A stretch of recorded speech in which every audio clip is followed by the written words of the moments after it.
Hey guys, welcome back to Beast Quest, Series 7, Book 2, Hellion, the Fiery Foe.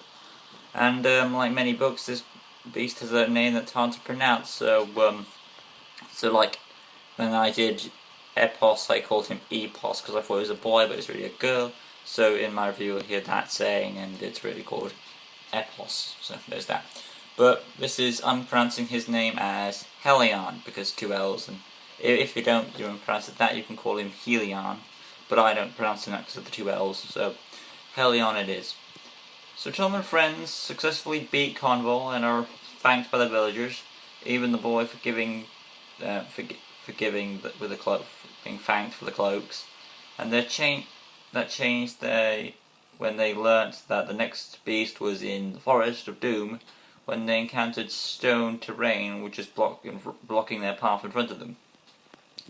The stones had formed a maze Tom used in his past experience with a previous quest with Vidra and Crymon, a special book, to solve a maze and puzzle, and they ventured forth heading to the Forest of Doom.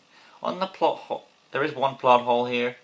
In this chapter, which is merely in the drawings, Tom is shown that with his magic shield,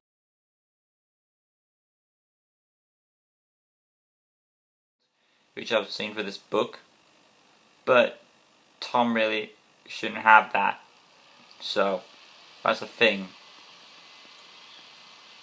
What else? And Tom is shown, yeah, because in the beginning of series 7 he got his magic shield taken away, and the drawings show that he has it.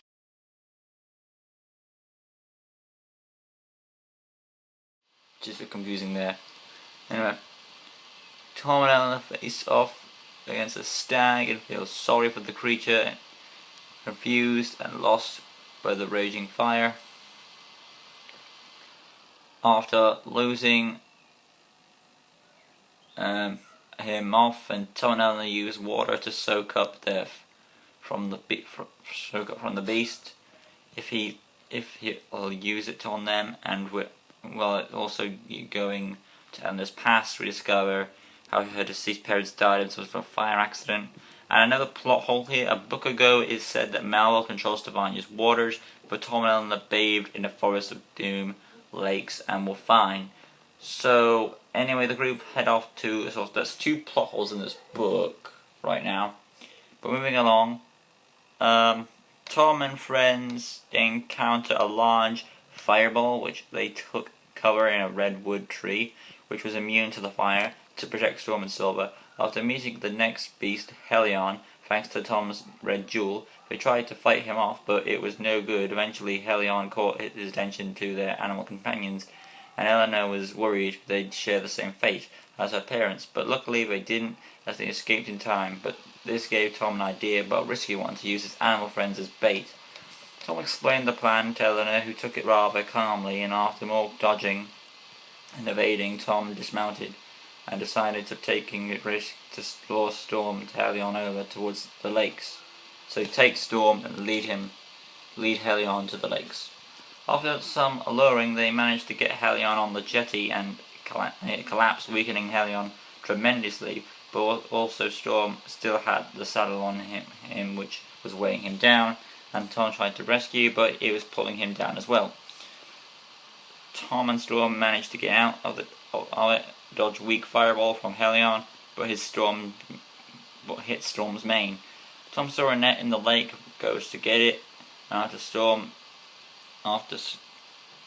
distraction from Eleanor, he puts the net over Hellion, and instead of finishing, he shows him mercy, and Hellion understands this due to the red jewel, and the fight is over. The portal takes Hellion back home, leaving them a hat, which is Oridu's.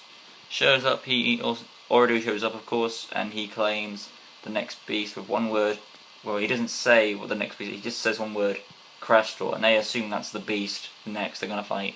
Oridu leaves, and the items are placed in the saddlebag. Tom sees the stag he fought earlier with a wounded leg, and he feels sorry for the creatures but Malwell is causing destruction. These beasts are realistically the cause of it, but he feels this would have happened anyway due to Bambo's evil reign of terror. So, this has got to stop. But where do I stack up Hellion compared to the first book? First of all, I was gonna say this was gonna be better than it, but there are two plot holes that narrowed it down. One was, I said before, with the shield arting, and the second one was with, if the waters, in the first book it is said, there was a chapter where the waters attacked Eleanor in Cornwall, but in this book the waters are fine in the Forest of Doom of all things. So those plot holes sort of drag it down. So due to that, and how fast the beast was taken down in this one, it was like, oh, he's fiery, we run away. Then, oh, we risk our lives taking him to the lake, and then boom, he's out. He's weak, we take him out, put the net over him, he's captured. It's pretty straightforward with this one, so I'm going to put this the weakest book of series 7 for me so far. Which is odd, because I figured Cornwall might be the weakest book ever, but no it's not. Apparently Hellion is. But that's just my opinion, guys. So, join us next time as we fight the next beast called Crestor.